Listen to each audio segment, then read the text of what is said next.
Allez, direction Lisbonne où nous retrouvons notre envoyé spécial Leila Gertal. Bonsoir. Bonsoir Nalimène. Alors Leila, vous avez participé plus tôt dans la journée à l'ouverture des travaux de cette 48e conférence de Lococo.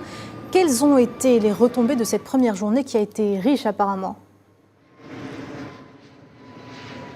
Alors pour les retombées, il est un petit peu trop tôt pour prendre justement ou pour faire des, si vous voulez, des calculs ou encore des conclusions, puisque de toute façon jusqu'à l'heure où je vous parle, la rencontre se déroule encore et les débats se poursuivent. Bien entendu, ce qu'on peut retenir de cette journée qui a été très riche en événements depuis ce matin, vous l'avez dit d'ailleurs dans le journal, qu'il y a eu une rencontre de l'intersyndicale, c'est-à-dire que tout simplement des syndicalistes du monde entier, de l'Afrique, du Timor par exemple oriental, de l'Amérique latine et aussi de l'Algérie qui était très présente en force et des syndicats donc du Portugal qui étaient très présents.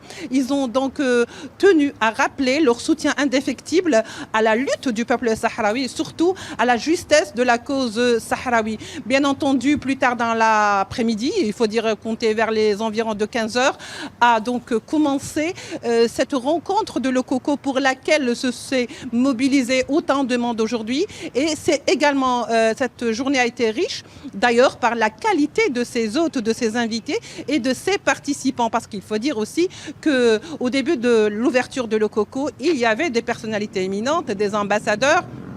En l'occurrence, l'ambassadeur d'Algérie au Portugal, l'ambassadrice sud-africaine au Portugal, de même que l'ambassadeur cubain, qui ont pris la parole de manière successive pour rappeler de manière indéfectible leur soutien et le soutien de leur peuple et de leur pays à la cause sahraoui et à sa lutte juste, surtout en ce moment où il y a de revirements de veste ou des retournements de casaques.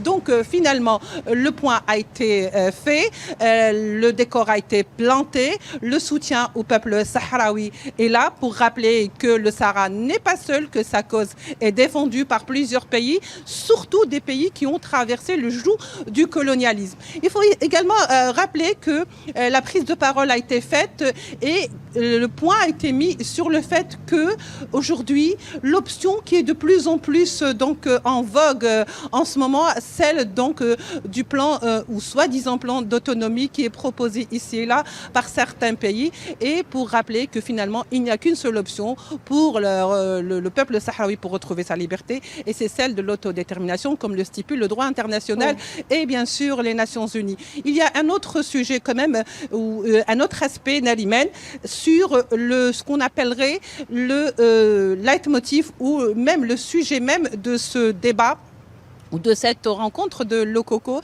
qui est sous le slogan de finalement l'impératif de combattre ou l'impératif de décolonisation, c'est tout dire. Il y aura 4 ateliers bien entendu qui se feront demain, et tout au long de cette soirée, les débats se poursuivent pour que les 4 axes principaux soient examinés de près et bien pensés pour aller vers la suite, vers les instances internationales et défendre la cause sahraoui. Mais là, en parlant de la défense des causes justes, nous célébrons aujourd'hui la journée internationale de solidarité avec la cause palestinienne, et il me semble que les syndicats et les associations présentes aujourd'hui à cette 48e conférence de Lococo ont décidé d'organiser un sit-in en soutien à la cause palestinienne, n'est-ce pas ? Eh bien, vous ne pensez pas mieux dire. De toute façon, avec des gens et des participants aussi épris de liberté, ça ne pouvait qu'être justement ça.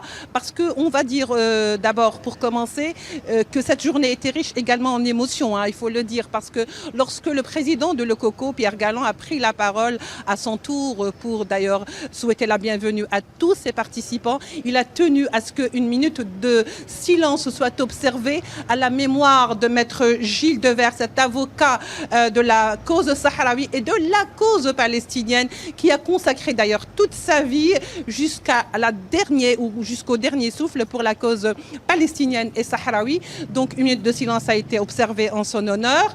Et vous pensez que, à l'heure où je vous parle, il y a des associations et bien sûr une mobilisation de tous les amoureux épris de la liberté contre l'agression, contre le génocide à Gaza, qui ont tenu à observer un sitting pas très loin de là, devant la représentation, entre guillemets, de l'entité sioniste pour crier et pour protester contre le massacre à Gaza. Et on voit aujourd'hui à cette occasion que juste derrière cette statuette qui est derrière moi, une grande pancarte est, si vous voulez, affichée pour dire stop au massacre à Gaza.